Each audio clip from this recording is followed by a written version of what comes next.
नमस्कार दोस्तों, स्वागत है आपका YouTube चैनल कंपटीशन बॉस पर। मैं हूं आपका दोस्त नितेश। राजस्थान में चुनावी साल है और सरकार लगातार संविदा कर्मियों के लिए कोई ना कोई घोषणा कर रही है। फिर से एक मुख्यमंत्री अशोक गहलोत ने ट्वीट किया है जो संविदा कर्मियों के लिए काफी अच्छा है और आगे आने वाले दिनों में संविदा कर्मियों ने भी सरकार के खिलाफ कुछ योजनाएं बनाई है। कहीं मास लीव की बात कही जा रही है, कहीं रैली की बात कही जा रही है, कहीं जयपुर में धरना देने की बात कही जा रही है। इसी बीच सीएम का ये ट्वीट काफी इंपॉर्टेंट है जो आपके वेतन पे बिलों को लेकर के। चलिए देख लेते हैं सीएम साहब इसमें क्या कह रहे हैं और ये वीडियो आपको कितना पसंद आता है। पसंद आए तो लाइक और शेयर जरूर कर देना वीडियो को, चैनल को सब्सक्राइब कर लेना। कमेंट बॉक्स में आप अपने सुझाव जरूर डालिए ताकि उनको भी गवर्नमेंट तक पहुंचाया जा सके। चलिए देख लेते हैं पहले ये ट्वीट क्या कहता है। एक्चुअल में अशोक गहलोत पोस्ट ये इनके ऑफिशियल ट्विटर हैंडल से किया गया ट्वीट है और स्वच्छ भारत मिशन को लेकर के किया गया है। ट्वीट में क्या कहा इन्होंने, स्वच्छ भारत मिशन ग्रामीण फेज सेकंड के तहत नियोजित 195 संविदा कर्मियों के मानदेय में बढ़ोतरी के प्रस्ताव का अनुमोदन किया है। Rajasthan contractual hiring to civil post rules 2022 के तहत इन संविदा कार्मिकों के मासिक समेकित पारिश्रमिक का निर्धारण करने के साथ साथ 9 एवं 18 वर्ष की सेवा अवधि पूर्ण करने पर उच्चतर मानदेय व पदनाम दिया जाएगा।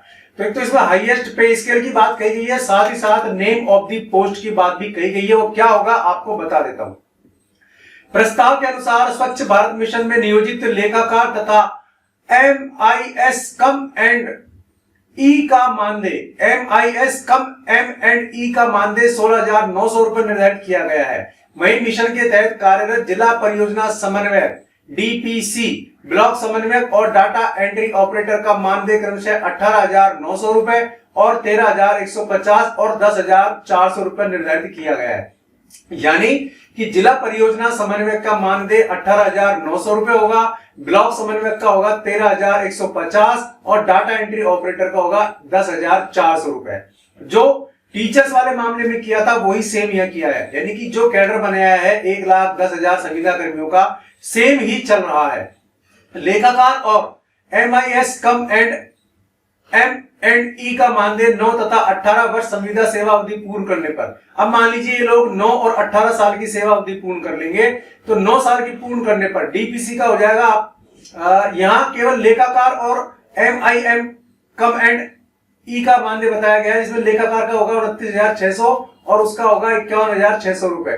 साथ ही मिशन में कार्यरत जिला परियोजना समन्वयक, ब्लॉक समन्वयक और डाटा एंट्री ऑपरेटर के 9 और 18 वर्ष की सेवा पूर्ण होने पर मानदेय होंगे 32,900 रुपए, 57,200 रुपए, 23,100 रुपए, 40 और फिर ये तो था 9 साल का। 18 साल का होगा 40,300 और 18,500 और 32,300। इसको ऐसे समझो कि अगर मान लीजिए परियोजना समन्वयक की बात करें केवल तो 9 साल पूर्ण होने पर उनको मिलेंगे 32,900 रुपए और जब 18 हो जाएगा तो फिर उनको मिलेंगे यहाँ पर 40,300 रुपए। इस तरीके से हो जाएंगे ये संविदा कर्मियों कि 9 एवं 18 वर्ष की संविदा सेवा अवधि पूर्ण होने पर पदनाम में क्रमशः ग्रेड द्वितीय, ग्रेड प्रथम जोड़ दिया जाएगा। तो ये है आपका सिस्टम कि जो ग्रेड 1 और ग्रेड 2 की बात कही गई है वो ग्रेडिंग सिस्टम से जोड़ा जा रहा है। इसमें आपकी सैलरी पैकेजेस निर्धारित होंगे। अगर 9 साल की पूर्ति हो जाती है आपकी सब सर्विस की तो आपको ग्रेड द्वितीय में लिया जाएगा और 18 की पूरी हो जाती है तो आप फर्स्ट ग्रेड में हो जाएंगे। वर्तमान में नवीन मानदेय में अधिक मानदेय प्राप्त कर रहे संविदा कर्मियों का मानदेय संरक्षित किया जाएगा। पे प्रोटेक्शन की बात कही है, यानी कि अगर मान लीजिए आपको सैलरी मिल रही है फिलहाल, जैसे इन्होंने निर्धारित किया है कि 16,900 लेखाकार, यानी कि लेखाकार का जैसे इन्होंने निर्धारित किया है 16,900, ठीक है। तो अगर आपको 20,000 मिल रहे हैं तो आपका 20,000 ही रहेगा, 16,900 नहीं होगा, यानी कम नहीं होगा। ज्यादा है तो आपको ज्यादा ही मिलता रहेगा और बाकी जो आपकी बढ़ोतरी और जो उन्नति होनी है वो उसी के आधार पर होगी। ये संविदा कर्मियों के लिए कहा है। लेकिन ये जो ट्वीट है केवल और केवल स्वच्छ भारत मिशन ग्रामीण फेज सेकंड में नियोजित 195 संविदा कर्मियों के लिए ही है। क्लियर है?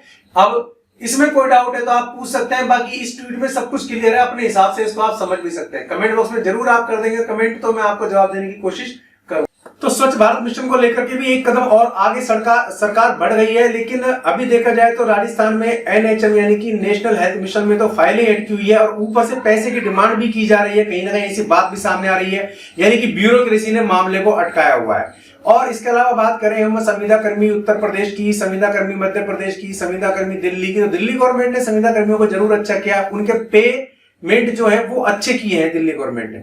लेकिन यूपी की बात करें, मध्य प्रदेश की बात करें, हरियाणा की बात करें, किसी और स्टेट की बात करें, तो वहां इनके परमानेंट करने को लेकर के या इनके नियमितीकरण को लेकर के कोई भी अभी ऐसा स्टेप नहीं उठाया गया। केवल और केवल पूरे ऑल ओवर इंडिया में एक राजस्थान सरकार ऐसी है जो संविदा कर्मियों को बिल्कुल नई तरीके से परमानेंट करने की कोशिश कर रही है। जो रास्ता सरकार ने सुझाया है, जो रास्ता सरकार ने देखा है, उससे ये लग रहा है कि संविदा कर्मियों को सरकार परमानेंट करना चाहती है। लेकिन सरकार के पास टाइम बहुत कम है, तो कहीं ऐसा ना हो जाए कि ये गोलीबाजी में ही टाइम निकल जाए और फिर सरकार को चुनाव के टाइम पे मुंह की खानी पड़े। इसलिए सब काम टाइम से होना बहुत जरूरी है। अगर ब्यूरोक्रेसी रोड़े अटका रही है तो सरकार को वहां उन्हें भी सबक सिखाना चाहिए ताकि संविदा कर्मियों का बेनिफिट उनको टाइम पर मिल सके। अगर टाइम पर नहीं मिला तो सब बेकार है। बाकी आगे क्या होना है किसी ने नहीं देखा है, लेकिन कुल मिला के कहेंगे हम ये कि सरकार लगातार प्रयास कर रही है और इसी प्रयास की आपको सराहना भी करनी चाहिए। वीडियो पसंद आया तो लाइक और शेयर जरूर कीजिए। चैनल पसंद आया सब्सक्राइब कीजिए, बेल आइकन दबा देंगे आप तो वीडियोस के नोटिफिकेशन आपको मिलते रहेंगे। आज के लिए इस वीडियो में बस इतना ही। ऐसे किसी वीडियो में फिर मिलूंगा, तब तक के लिए नमस्कार।